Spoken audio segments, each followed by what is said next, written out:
Well, Pete, it's a great pleasure to be here today.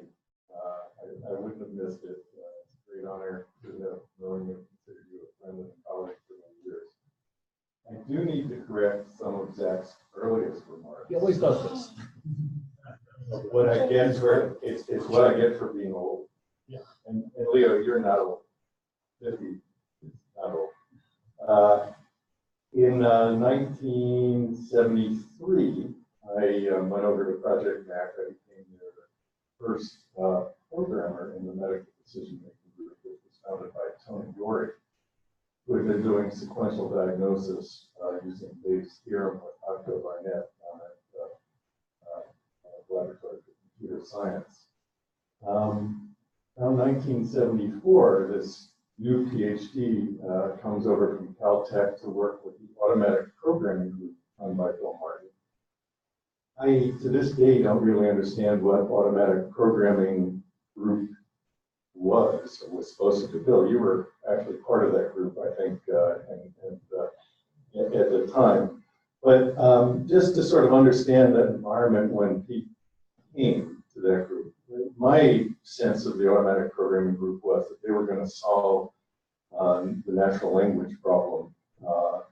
And I think if you had asked Pete in 1974, he would have said by the year 2000, that was a solved problem. Yeah, it was sort of the tenor of the lab at the time. We actually thought you could build a doctor. Certainly, a lot of my colleagues would have said that. I was always a little bit skeptical. So, Zach, I was actually finishing my master's thesis on the Maximus system.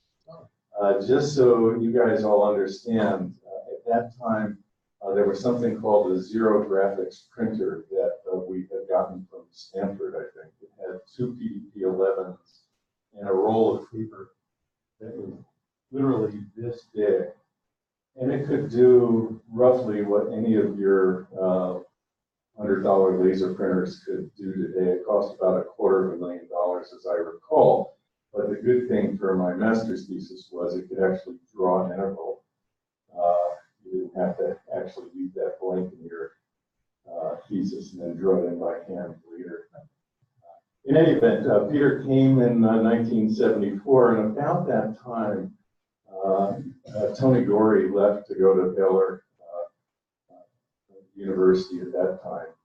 And we had funding, I think, from IBM in those days. And I think that's who funded me. Well, I thought Tony got a grant from NIH, from the Division of Research Resources. And so I became PI at that grant. Yeah. So we got Peter, and we were sort of ships passing in the night. I went off to medical school about the time Peter and Bill Long came over, and you guys went down to the 5th floor, as I recall, which was 4th floor, which was an odd floor because the other half of the floor was either occupied by the FBI or the CIA. I couldn't remember which. It's just that they all had white socks. It was pretty noticeable.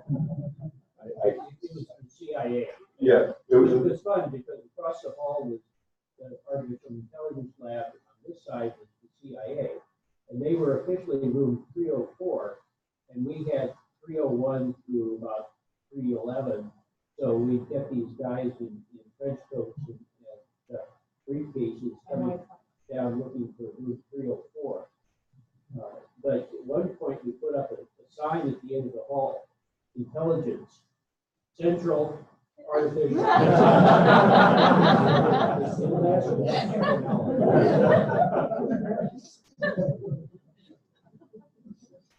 I share one other piece of background with Peter. That is my namesake, Charles Safran, was a young man from a child from Hungary when he came to the United States.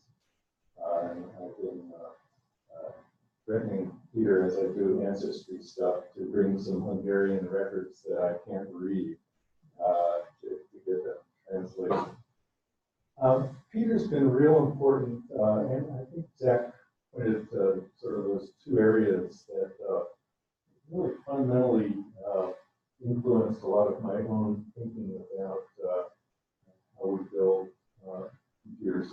systems, clinical computing systems for patients, for families. The Guardian Angel project I mentioned really, was really sort of a fundamental shift in thinking about patient control of their records. A lot of the work that I've done since that time has been influenced by that.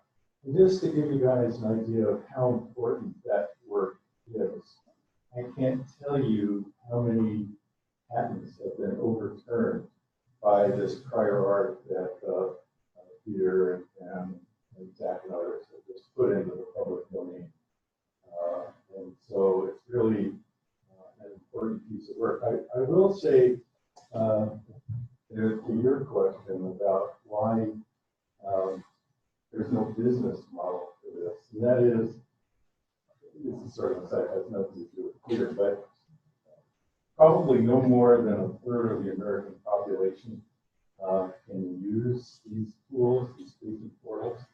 About half of our country reads at about a 6th grade reading level, and so very little of what's online is accessible by most of our citizens. We have very low health literacy.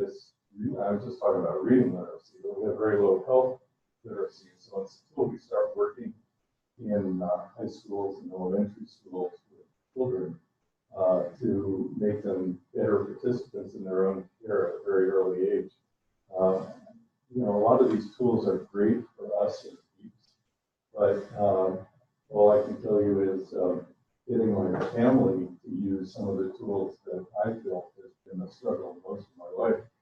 And they're relatively sophisticated. The other area that I was profoundly influenced by Peter is in the area of security and confidentiality.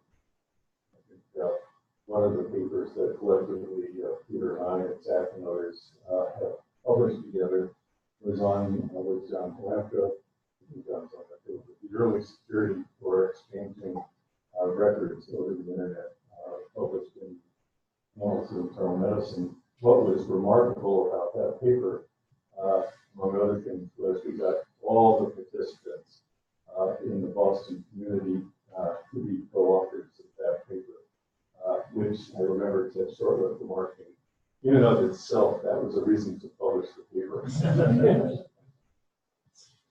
The last thing I want to say, because I think I'm standing between us and an overdue break, is that Peter's really been, and his group at MIT has really been fundamental to our informatics training at Harvard and across Boston, that our fellowship program would have never existed without Peter and MIT being sort of the counterbalance to Bob Greenis and others who were putting forward our fellowship program, which I think is about 30 years in evolution, something like that. Yeah, and really it was having the weight and the benefit of being able to send our fellows for training to MIT, which we still do. And we were at an interesting meeting a couple of weeks ago, Zach, where the people from the School of Public Health asked, why we teach data science? Why aren't you sending our students to the School of Public Health for their data science courses? I didn't answer that question. I just said I had to go to another meeting. But I think the answer here today to all of you would be obvious, that there's a great synergy. It's been a long-term friendship and a collegial relationship. And Pete, congratulations on such a